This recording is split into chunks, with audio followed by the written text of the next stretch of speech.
Da planta à xícara. O café é a bebida mais consumida no mundo e cumpre uma longa jornada até chegar à nossa xícara. Você conhece todas as etapas dessa jornada?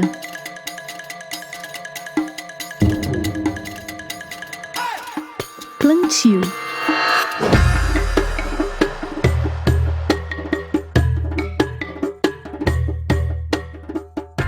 Existem mais de 25 variedades de café no mundo, mas as mais consumidas e, portanto, mais plantadas são duas: arábica, Coffea arabica, e robusta, Coffea canephora. Tradicionalmente, as mudas de café são cultivadas em viveiros e então transplantadas para um solo pré-preparado e intermediário, onde recebem rega constante e sol indireto. Quando se torna um arbusto, o café é plantado definitivamente. Cada pé demora de 3 a 4 anos para dar frutos, em média, e pode permanecer produtivo por até 25 anos. O pé de café tem um ciclo de produção bianual. Em um ano, produz bastante, no outro, menos. No Brasil, o café acorda de seu período de hibernação no inverno em meados de outubro, conforme as chuvas, e então floresce. Nos meses seguintes, as flores se tornam pequenos frutos, chamados de chumbinhos, que maturam até o início de junho, quando começa a colheita.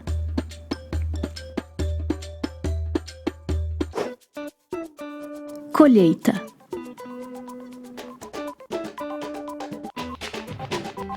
Ao chegar à etapa da colheita, o café lembra uma cereja na cor e no tamanho, exceto alguns tipos que têm fruto amarelo mesmo quando maduro. A colheita pode ser mecânica ou manual, mas sempre tem impacto direto na qualidade do café. No caso de cafés especiais, ela costuma ser manual e seletiva. Na produção de larga escala, os pés passam por uma varredura completa que recolhe grãos mais verdes e mais maduros.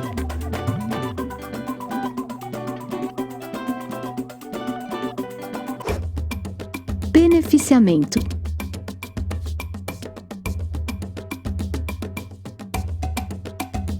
Logo após a colheita, o café cereja passa pelo chamado beneficiamento. Outra etapa que impacta diretamente no aroma e no sabor da bebida final.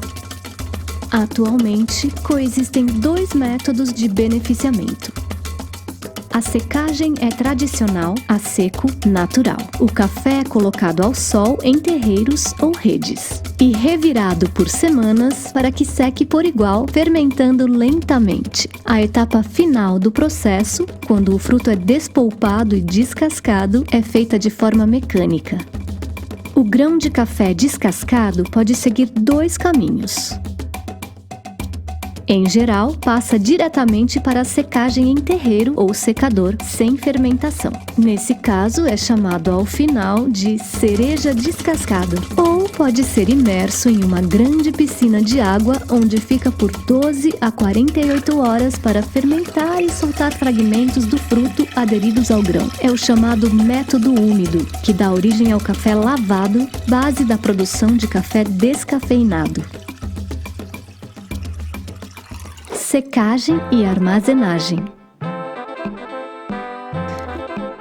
A secagem do café pode ser feita em terreiro, em mesas especiais ou em máquinas ainda no local de produção. Ela é seguida por uma etapa de limpeza e seleção geral dos grãos. Secos, os grãos podem ser armazenados a granel em tulhas ou silos, construções de alvenaria, madeira ou chapas metálicas, geralmente em formato retangular ou quadrado. Para o transporte e a armazenagem, as etapas posteriores, as sacas de juta ou sisal de 60 kg, foram historicamente a regra. Com a crescente mecanização, porém, elas vêm sendo substituídas por big bags de material sintético. Têm capacidade de 1,5 toneladas e podem ser içadas por maquinário especializado. Classificação e prova. Tradicionalmente, os fabricantes adquirem lotes de café verde em grãos. Para classificar o café, especialistas começam avaliando amostras do lote. A pontuação depende do número de grãos defeituosos que encontram.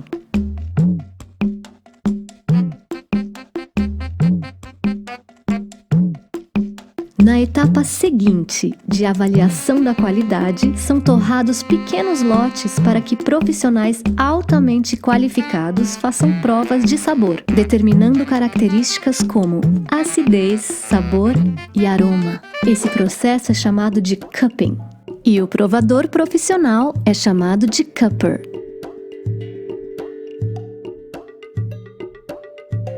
Torra.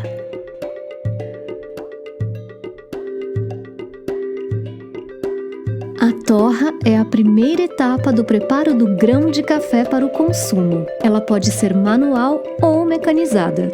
O nível da torra está diretamente ligado ao modo de preparo do café, variando de cultura para cultura. Idealmente, não deve transcorrer muito tempo entre a torra e as etapas seguintes de preparo. Isso potencializa o aroma e demais qualidades do café. Entre a torra e a moagem, por exemplo, recomenda-se um intervalo máximo de 48 horas. Moagem.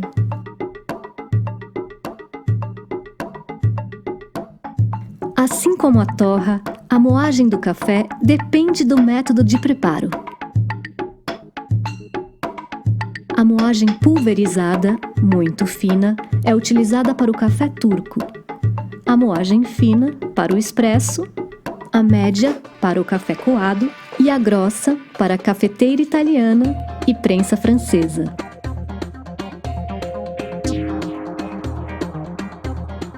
Preparo.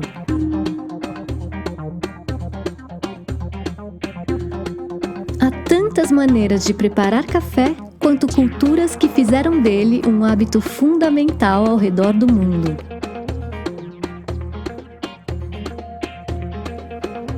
Árabe, coado, expresso, os modos de preparo se confundem com as histórias e os ritos que cercam essa bebida fabulosa, sobre a qual você descobrirá muitas coisas nessa exposição.